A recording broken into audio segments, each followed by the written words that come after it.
I'm Carol Speakerman, and this is Speakerman Speaks Retail, presented by MarketScale. Hi, this is Carol, and welcome to episode 26 of Speakerman Speaks Retail, where we navigate retail from now to next through my latest retail trajectories and through interviews with diverse retail experts who help us chart the course. In previous episodes, we've talked a lot about how important brick and mortar still is to retailer strategies, probably more important than ever. And along with that, why people power still makes a huge difference in retail, despite all the buzz you're hearing that technology is just going to take over everything. At the same time, though, there's no denying that the role of retail store associates is definitely going to shift beyond recognition. My guest, April Sabral, has been on the front lines of making brick and mortar retail happen in the UK, in Canada, and in the US, as she served in executive roles with industry-leading brands like Apple and Banana Republic.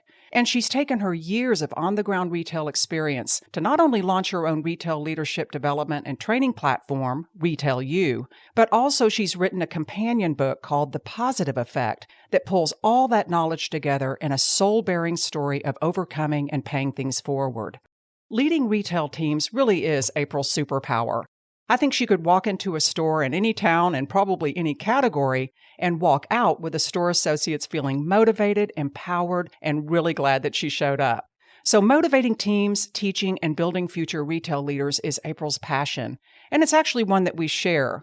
Many of you know that I have a blog and a platform called Girl to Great that focuses on leadership and specifically focusing on women's leadership. So I'm really excited about the opportunity to tie all my favorite topics together with April in one episode. So welcome, April. I'm so glad you were able to join us today. Thank you, Carol. I'm so happy to be here. And I think the timing couldn't be better with all of these retail dynamics that support so much of what you're doing and so much of what you're building on your platform.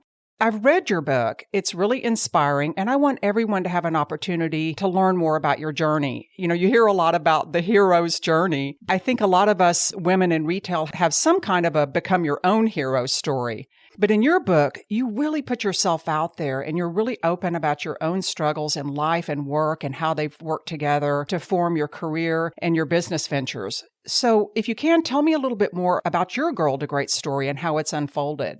Yeah. Thanks, Carol. And thanks for reading the book. I really do appreciate that. I did share a lot more personal in the book than I had originally planned. And that was really so that people could relate to me personally, because I know a lot of times when we're in leadership roles, you know, we carry our title before anything else. And so I really wanted to get that point across and share so people could relate, because I'm sure that when you read it, the struggles, you know, many people go through the same things. So, you know, my story is like many other people's story in retail. I got a job when I was, you know, really young, moved out of home really young. And it was the first job I ever got because, let's face it, it was really easy to get. Most people, you know, a lot of people get their first part-time job in retail because you don't need an education to go into it. And so that was me, in my teens. And I just stuck with it. You know, I started off as a part-time salesperson, and then fortunately lived in the UK and moved down to London when Gap and Starbucks were really expanding in the UK. So I had my first manager job at Gap, and then Starbucks came along and recruited me, and I moved over to them. And that was really great because it was part of opening, you know, an established business, but in a new market. And so I got to kind of help grow the store count there in the store teams at that point, and then transferred over to Miami with them and continued to grow. And I don't think I really saw my retail career as a career that I had actually chosen. It was one of those by default, or like Ron Thurston likes to say, an accidental career that I kind of fell into.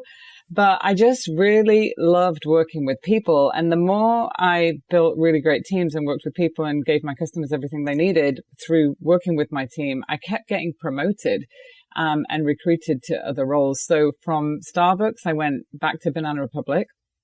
And I was part of an amazing group called Modern Store at the time, back in the early 2000s, where we got to shape kind of the future of what the store experience looked like from a management perspective.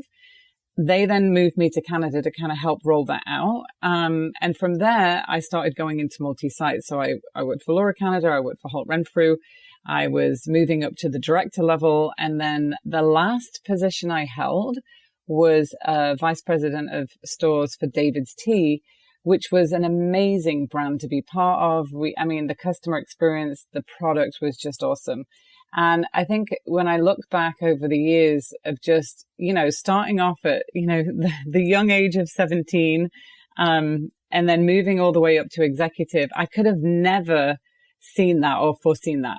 And I'm really grateful for that experience. And so I think that's my kind of girl to great story. And I hope that inspires people that are working in retail today in a store, that they can do more and they can make a bigger impact, because retail is such a fascinating career and there's so many avenues to go in and make such a difference in.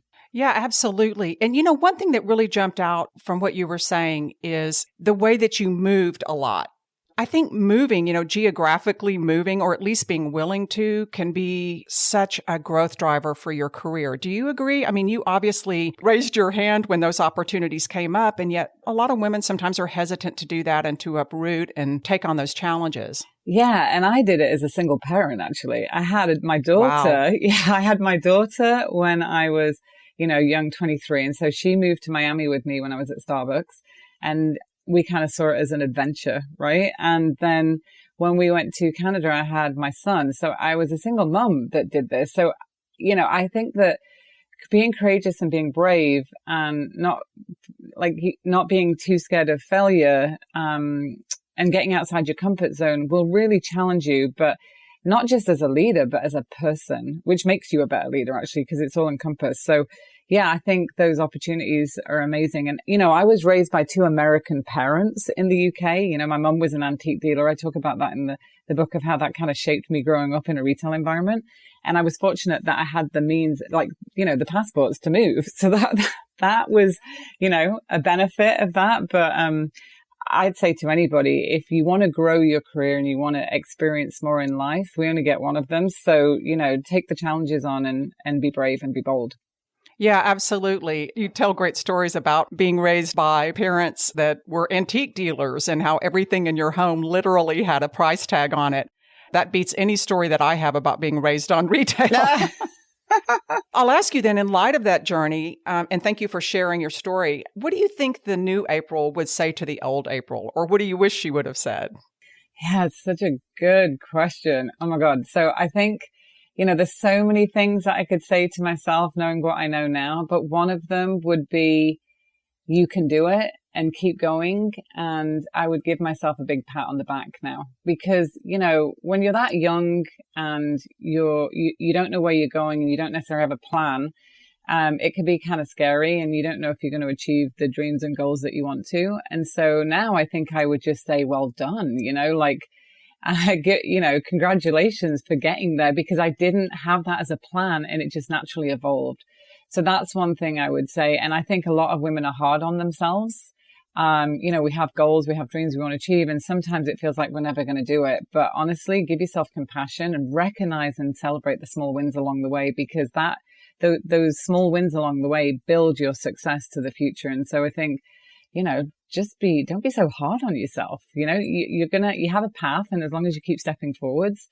So I think that would be it. I think, I'd give myself a big pat on the back and just give myself some recognition. I always struggled with self-worth and value. I talk a lot about that in the book. And I think that, wisdom and confidence with age is great. So I wish I could have known that earlier on in my career, Those are such good points. And, sort of be your own angel on your shoulder, cheering yourself on, because you're not always going to have that support system as you're making these decisions and you're right in the middle of it. And sometimes it's hard to acknowledge when you're in the moment what you are accomplishing. Yeah. And I had a district manager. I remember this when I was getting first given my multi-site role, and I was really nervous about doing it. I'd been recruited from Banana to Laura Canada at the time in Canada.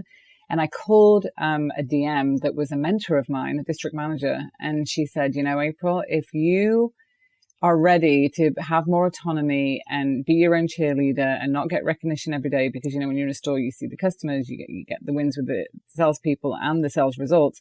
She's like, you're ready to go and lead multi-site. And she said, and also create yourself a positive feedback folder where you take the good emails that you get from people and the positive feedback and stick it in that folder, because every day when you're having a rough day or you're not sure of yourself, you can read those messages. And so I started that over 15 years ago. And that's just a practical tip for women that are in these roles. And I always share that with leaders I'm working with, and they love it. So yeah, I think that was really good advice. Yeah, that's great advice. And not to mention, just from a practical standpoint, it helps you with your resume. When you get that kind of feedback, you want to document it also, because it's really easy to forget. And I think sometimes too, women have difficulty selling themselves. And so it also becomes fodder for those opportunities when you need to, tell your story of success, whether it's in a resume or some other forum. Absolutely. From a leadership perspective, the fundamental premise that you lay out early on in the book is a concept that you call leading with awareness. And you outline 3 supporting principles that you sum up with an acronym, ACT, which stands for Accept, Create, and Teach. So can you tell me a little bit about each one of those principles and how you see them coming together to create great leaders? Yeah. So leading with awareness starts really, and I explain this in the book, is with self-leadership. And I can't tell you how many times, Carol, I have been in meetings where I've watched a leader interact with somebody that reports into them. And, they've left that meeting because I'm sitting there and I'm part of it. And the leader who had the conversation was like, oh, that went great. They're so motivated. They're really excited. I feel like that was a great conversation. And the other person in the room didn't necessarily feel like that. And they walked away with a different understanding. And so my biggest skill or talent, I want to say, in my leadership journey has been able to actually have that awareness of when that happens and being able to read what's not being said in the room, and then being able to provide my leadership team with that coaching so that we can get the best out of people.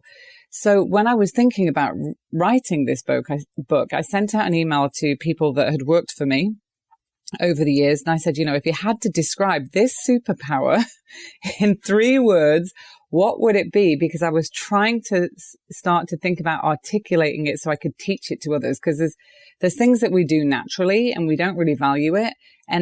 But if you ask somebody else, they'd be like, oh, I would want to get this from you as a leader. So they sent me the emails back, and, this is basically what it summed up as was accept, create, teach. And, it involves a commitment to become more aware of what you feel and then act on.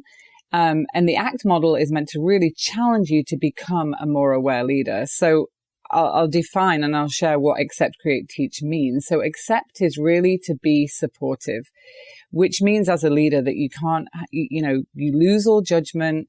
You lose assumptions about people.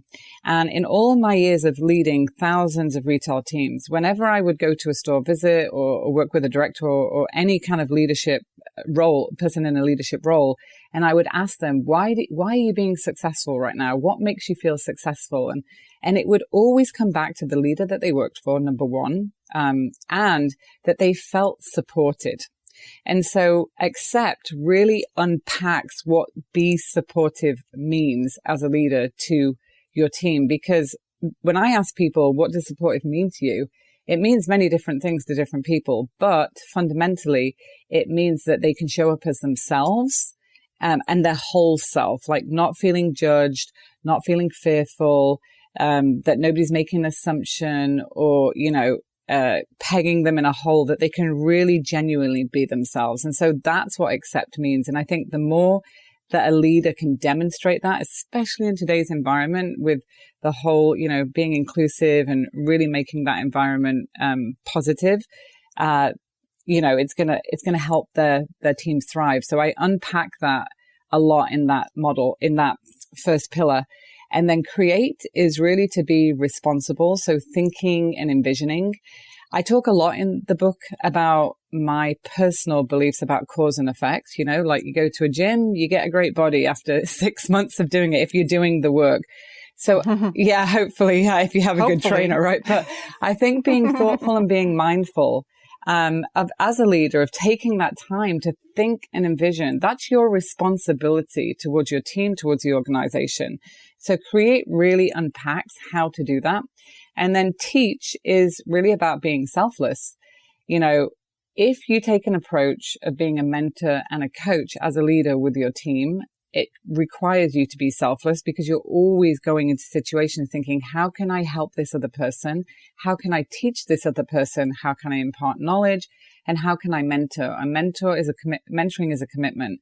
So really that's what Accept, Create, Teach does. And I think that the more that we can embrace this style of being, it's not like a leadership model, with a color chart or anything like that. It's more of a way of being. And so I hope it inspires people to, lead a bit differently in the next generation of retail leaders coming up.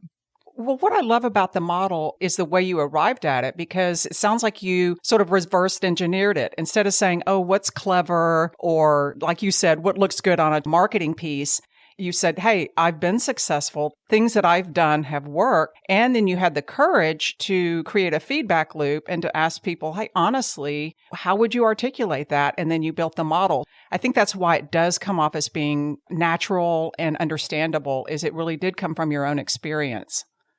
Yeah. And I'm taking a group of, thank you for saying that. So I'm taking a group of directors through the book right now, in kind of a cohort coaching program that we just launched on RetailU. And one of the things that they're really struggling with is the no judgment and assumptions, which I talk about staying neutral in this pillar because it's hard when we have relationships with people or we're measuring people's performance to stay in that neutral place of not bringing the past into the current present moment, right? And they're having such unlocks and they're realizing things that they could have done differently, teams that they could have managed differently. If you'd lost your job, why that could have happened to you, if they could have taken a more positive approach and just stayed with it in the moment, and how that would have brought out the best. Because they've all had that experience themselves, right? Yep. If somebody has brought something back from 6 months ago and you're like, hold on a second, hadn't we dealt with that? So that's a big piece of it. It's and it's hard for people to do that because we're emotional, right? And we're always protecting ourselves. So yeah, it's really, it's an amazing concept. And so I really do hope more people read it and embrace this kind of thinking. Well, absolutely. And when you talk about neutrality, the culture doesn't really support that right now. Everything has become so polarized. Everyone is giving their opinions and compromise is hard to come by. It's starting to become ingrained. So you're going against the culture. Mm-hmm. Yeah. And, I talk a lot in the book about meditation and mindfulness and how I learned that early on in my 20s and, just beliefs on just being present, if we could just be more present. I mean, there's so many teachers that teach that, right? Like gurus that teach being present, but we just find it so difficult. And retail, there is so much going on all the time. So many tasks to complete, so many operational objectives, so many customers to deal with, staff. We're dealing with people. So, yeah, it's a difficult thing, but we do need to get better at it. It will make us better leaders, Absolutely. And I think a lot of what you're talking about boils down to really assuming the position. You can make somebody have a good day or a bad day, or even a good or a bad career, to be mindful of that.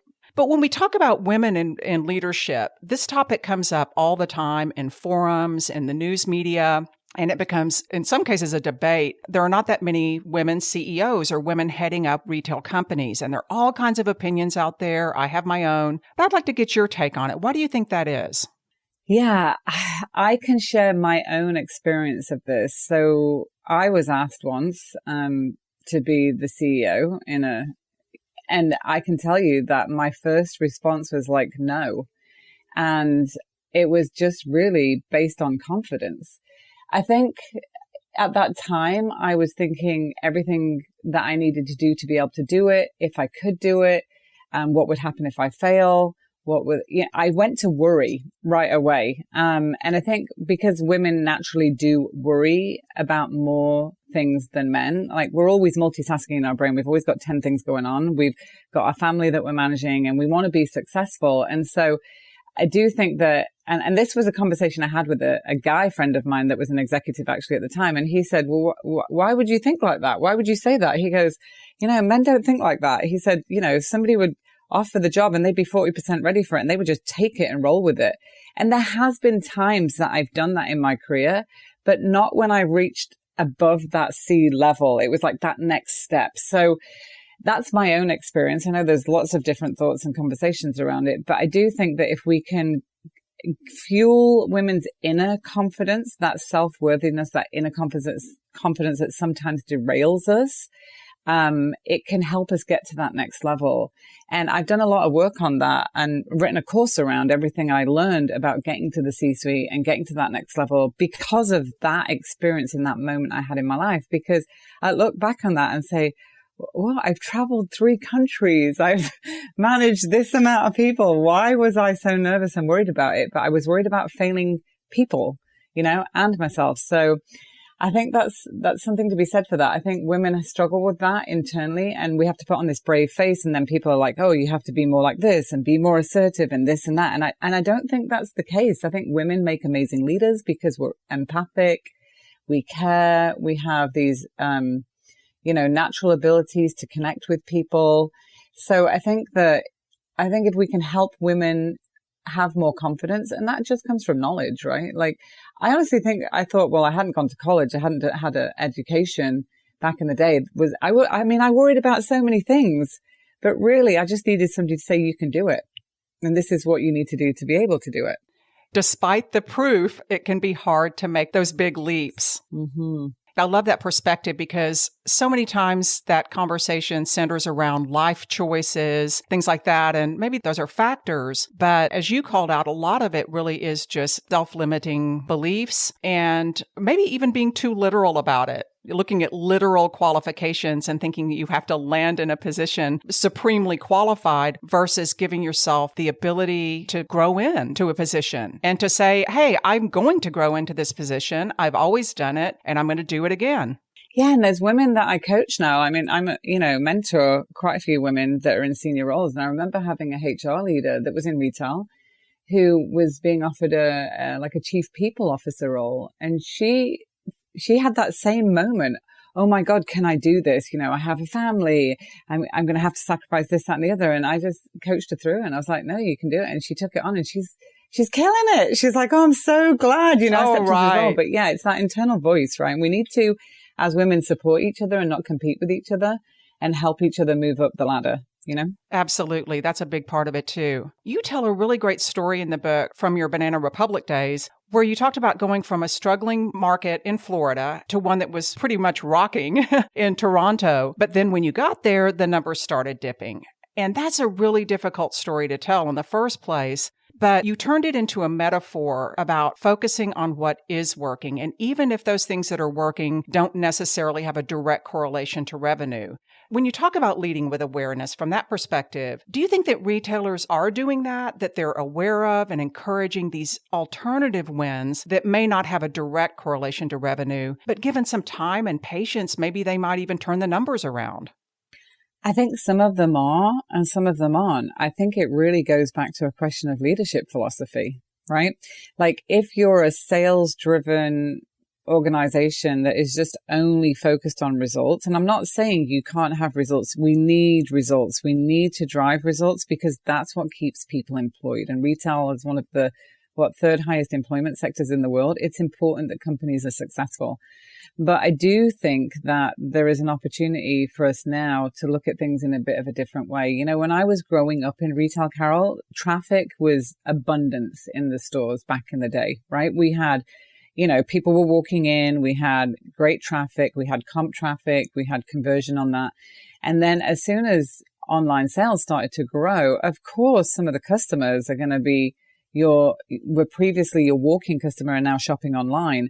And that can make the store team feel really unsuccessful when they're doing what they've been doing before, but not able to get that result that they want or they know that they could achieve. And so when I was at David's Tea, we were looking at different ways that we could incentivize in terms of bonus structure, pay incentives and things like that for store teams because we wanted to grow our online business. So if you're an executive team, you're like, okay, I want to grow my online business. You got to think about ways to keep your store teams motivated. And it's not the old comp model that was working 20 years ago. And so what we were doing, we were looking at things like what drives the behavior for high NPS scores. or high customer reviews. And some of the things were like, we had rolled out an app called Nudge Rewards, which I think is just called Nudge now. It was a communication tool. And so we knew that if we had high engagement and people using that tool, that they were going to be knowledgeable because it's where all of our T training went.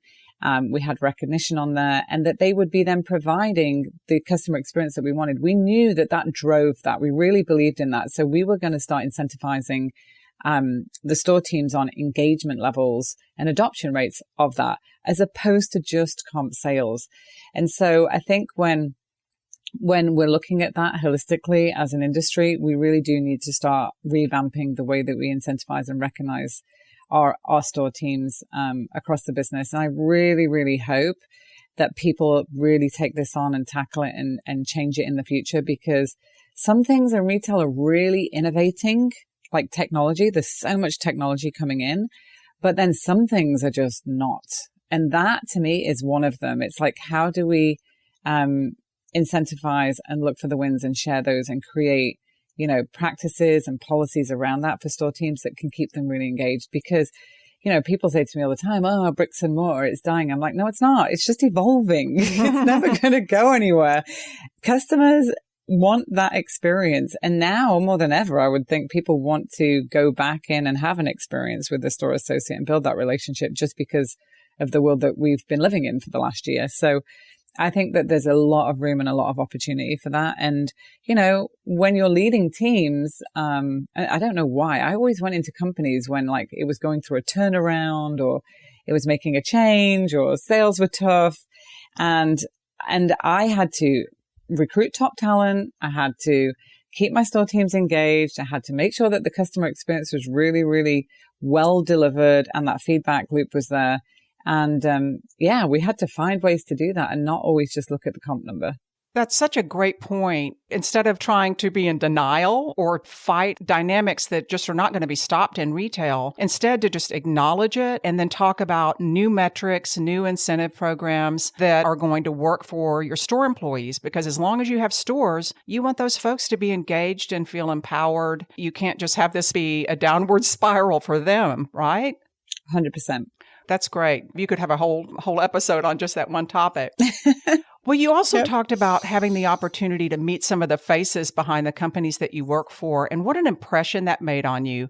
You met folks like the designer Paul Smith when you worked for them. You met the Fishers who founded The Gap, Howard Schultz at Starbucks. And I love the phrase that you used. You said that meeting these leaders made you more dedicated to their brands. So do you think that retailers are missing an opportunity here? Maybe their top leaders are sequestered at headquarters, or maybe even the company as a whole doesn't even have a value around meeting and engaging with their frontline employees. Do you think that creates a disconnect, or it's no big deal? I think it's a huge deal. I think it's such a missed opportunity for senior leadership teams. And I understand, you know, as being part of one, how busy we were. But I always made it my mission to go to stores and spend time in stores. And that's why I was able to create the teams that I did and attract the talent and have the, you know, the results that we did. Because you don't know what's going on in the store with the customer unless you're in it. You know, you really don't. I mean, you can sit from afar and listen, but it's not the same. And those store teams absolutely love it when people come to visit. So again, you know, another thing I did when we were at David's Tea was we did, we launched a program where we would have people from the office go and work in the stores, and we actually trained them at the office through the store training, and then we would rotate them and go through, and not just once a year at Christmas go and pack bags, you know, like actually go, because that's a lot of people have that program, but then people feel lost and they don't know what to do when they're in the store. But I think it's a huge missed opportunity. I think, you know, I can't say it enough. We used to have this internal Facebook page where the store teams would actually message me and be like, can you come to my store and see me? And we'd have this hashtag selfie kind of feed going on. It was really funny, but it just created such a connection. And I, even if you can't get to the stores, there's other ways of doing it. You could have a conference call where you invite everybody on once a quarter and just share, you know, your message and where you want to go, and be authentically you as a senior leader, and not kind of put these barriers up, because the more that you can connect with your teams, the more that they're going to want to work for you. I learned that early on by, like what you said, Carol, about when I shared in the book, working and meeting these, legends that created these companies. And it just, it made me so connected to the brand. So I don't think you can underestimate the value of what a half an hour drop-in, fly-by visit in a store can do. And I know it's not easy for everybody, but honestly, I always had it as part of my strategy. So I think it does need to come into the people pillar of a strategy of going into stores and connecting with people. And it's been a year where a lot of district managers haven't even been able to go into stores because of social distancing. So I think this is really important now, getting back out there and really connecting with the teams. You make the point too, though, even in the absence of the ability to travel, the tools are there to make those connections. I talked to one CEO who calls it management by walking around. It's a great tool, and you can't underestimate how important it is to store associates to connect with the brand and to connect with the faces behind the brand. And in the book too, you mentioned this other dynamic where when some of those higher ups, if you will, come into stores, everything has to be all shined up. Everybody's on their best behavior. If I understand correctly, I think you may be more in favor of a more relaxed approach. As you said, just sort of dropping in and just letting everybody be who they are and seeing things for what they really are. Oh, yeah. I learned that back in the day when I was working at Gap, those huge corporate visits. And anybody who worked there at that time would remember that. And I just remember as a manager at that time thinking, I don't feel like I'm being honest with my senior team and telling them what they need to know, because it's kind of like this presentation in this show. And so I always wanted to make sure that when I got up to where I wanted to be in my retail career, that I would never do that to the people in the stores, because I know how that felt to not not being able to share. Listen, I need more payroll hours. I need this. I need that to make my business run. So I think that as a senior leader, what we really need to be conscious of is our title goes before us. And your job then is to get rid of that title so that people are really comfortable around you, which goes back to the first pillar of accept, right? Be supportive and ensure that your teams feel comfortable, because the more that you can do that and lose that hierarchy and just, whatever it is, go and help put some shoes in the stockroom, or unpack a box for them, or to be more relaxed, is you will find out so much in a store visit by doing that versus walking in with your title in front of you and a big checklist and a show. And I really don't like those kind of visits. I really promote just making it authentic and making it as natural as you can. You want to see your stores the way that your customer sees your stores, and you need to hear from the staff and make sure that they're comfortable to be able to share that with you, and that they're not being judged and you're not making assumptions around them. And get rid of all that pomp and circumstance. Absolutely. Let's shift gears and get to our trajectory tracker lightning round. I picked 3 of my top retail trajectories, some of which we've sort of touched on already, but we'll go a little deeper into. These are trajectories that I think you can really speak to, April, because there's so much in your wheelhouse, and I really want to get your perspective on them. Are you ready? Yeah, let's go. Okay, cool. All right, the first trajectory is what I call high tech drives high touch. This is going back to that conversation that keeps coming up about people versus technology.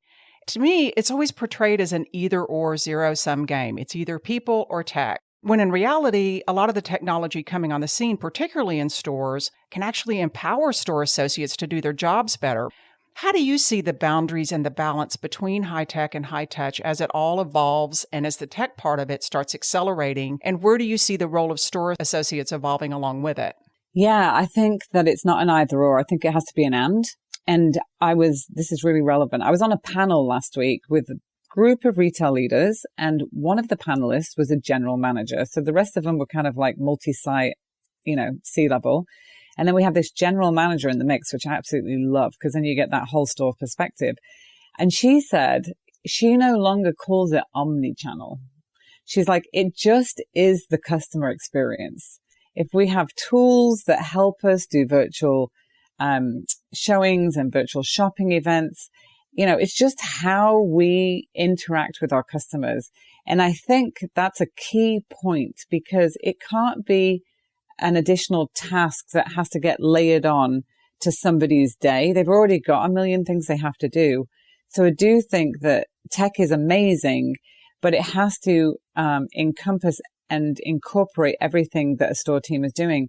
the best technology companies, or the smartest, I would assume, are getting retail operators as part of their development and saying, hey, what do you need and what would you like and what would make your job easier? Because if you are a tech company and you're not doing that, you could be that either or, right? Like you're not that and.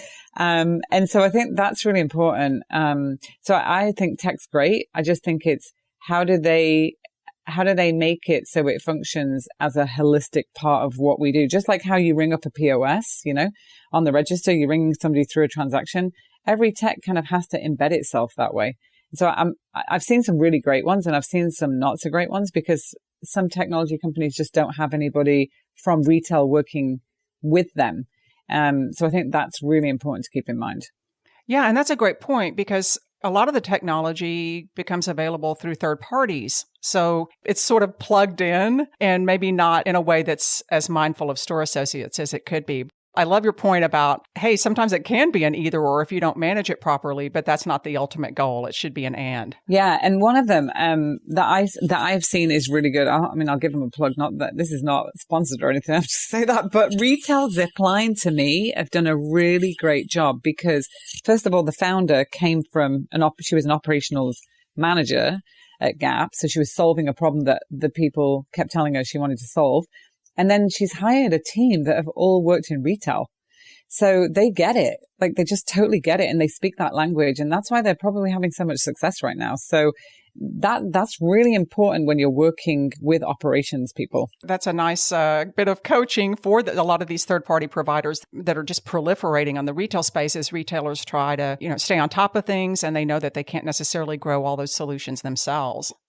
My second trajectory is one of my newest ones that I call the cookie cutter crumble, which is the fact that so many of the folks that are coming into retail right now, particularly at HQ, come from all kinds of different backgrounds that are not traditional retail backgrounds. They come from digital agencies, content companies, from completely different industries in a lot of cases. But the result is no two companies look the same anymore. Those layered buyer, DM, GM structures that have always driven retail are starting to sort of fall apart. And then there are all these new titles that retailers are creating that have never existed in retail before. So April, how do you approach leadership development at RetailU as these structures crumble and as they transform beyond recognition? Yes, great question. We think about this all the time. I think it's an exciting time for retail to have people coming from other industries. I really do, because I think that sometimes you're doing the same thing over and over again. And just as an entrepreneur now, I talk to other entrepreneurs and I get different perspectives on things. So I think this is a really exciting time. I think how we approach leadership development at RetailU is we develop people with people skills, like core competencies. And so because we're not teaching a tactical, technical skill, of how to, drive online sales, we're teaching how to manage conflict. And so if you're coming from an agency, like you said, or a different experience, a different environment, you're still going to be managing people no matter what. Retail is a people business. And so we teach those people skills, how to build effective teams, how to be a stronger communicator, how to influence the outcomes that you want. And these are cross-functional skills. So that's our focus. And we've been asked to do other things. Will you ever teach a course on how to be a buyer? Maybe we will in the future, but that right now is not our focus, because if we can build stronger people skills, stronger teams, we'll be helping the industry at large. And some of those people that come from those external, let's say other industries, maybe didn't have that people experience or managing teams before. So, they're going to learn so much from working in retail, because retail is a high touch coaching environment, more so in the field than in HQ, but it's getting better in HQ. So yeah, that's how we're approaching it. Well, it sounds like you're saying that through, I'm sure, the ACT principle that we talked about a minute ago, it sounds like you're focusing on those more universal principles and skills that transcend a lot of these organizational shakeups. Yeah, 100%. And because, yeah, like I said, like if you can communicate better, if you can connect with people better, if you can develop their skills. One thing I always saw as an opportunity when I was in the stores and even in the head office was leaders developing other leaders. we need to fuel the pipeline, right? And how do you do that? Well, you need the knowledge and you need the resources to be able to do that. And that's what RetailU really provides.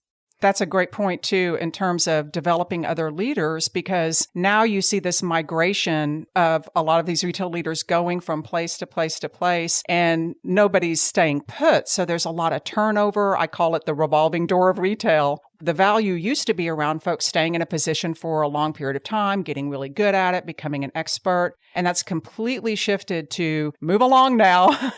And it's intentional because they want to develop leaders that have lots of experience from lots of different places and lots of different departments. To your point, that really does necessitate building future leaders so that you don't have a leadership void. Yeah, and the way that our courses are designed are on-demand, bite-sized. It's like snackable. It's like watching a YouTube video, right? Like it's not like this. We have a coaching certification program, which is a bit more in depth and it's certified coaching. But the RetailU online courses, I mean, the leaders that use them right now, they use it as a reference tool. You know, it's not stuff we don't know, but it gives us a bit more, like I said earlier, the confidence, the knowledge, maybe the language to create consistency, leadership, language across the organization. I mean, there's somebody that he's a director and he tells me all the time that he watches the conflict management course every time he has to have a conversation with somebody because it's literally a 4-minute video, right? So he's like, it's like ongoing learning and upskilling versus, you know, starting from the bottom, if that makes sense. That's so relevant. The bite-sized pieces and using them as a refresher rather than just thinking, okay, checked a box, got it done, something that you can return to. I think that's really great and really relevant for the way these organizations are working these days. Great insights today. I could just talk to you all day long. So many of the principles that you teach and espouse. As we wrap up, I'm going to ask you a question that I end every one of my Voices of Retail Next interviews with. Just answer it in any way you like. What's next, April? What's next? So what's next for us at RetailU is we've launched a RetailU coaching certification program. It's in a beta testing right now with a group of leaders. It's going to go live in the next month. And this was a request from multiple retail people that I know. It's bringing back the train the trainer. So our goal would be to grow this coaching certification globally, multi-languages, because we really believe that if we can develop more leaders through the ACT model and help them be coaches, we will keep fueling the pipeline of leaders in retail that we need to keep this industry growing and help also retail seem like I'm not saying educated career because, you know, I love the fact that anybody can go into retail and create their own pathway and get where they want to, but give it some more recognition for what we do. So I'm excited about that because there really isn't a retail coaching certification program like the one that we're building. Because coaching in retail is a blend between mentorship, developing leaders, and coaching.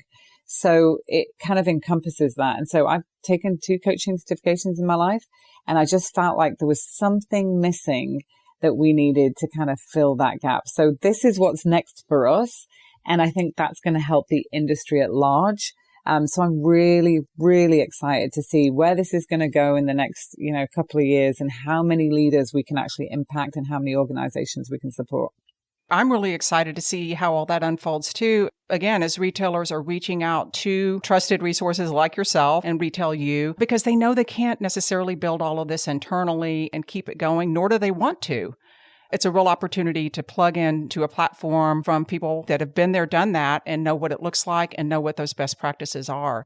April, I thank you so much for joining us today. I love your insights, love your point of view, and I hope you'll come back to talk about how things are going and moving forward. Oh, thank you so much, Carol. I would love to do that. And thank you so much for having me on. It was a pleasure. And if you want to reach out to April, her email address is april@retailu.ca. And that's RetailU, the letter U. You can learn more about April's training and coaching at retailu.ca.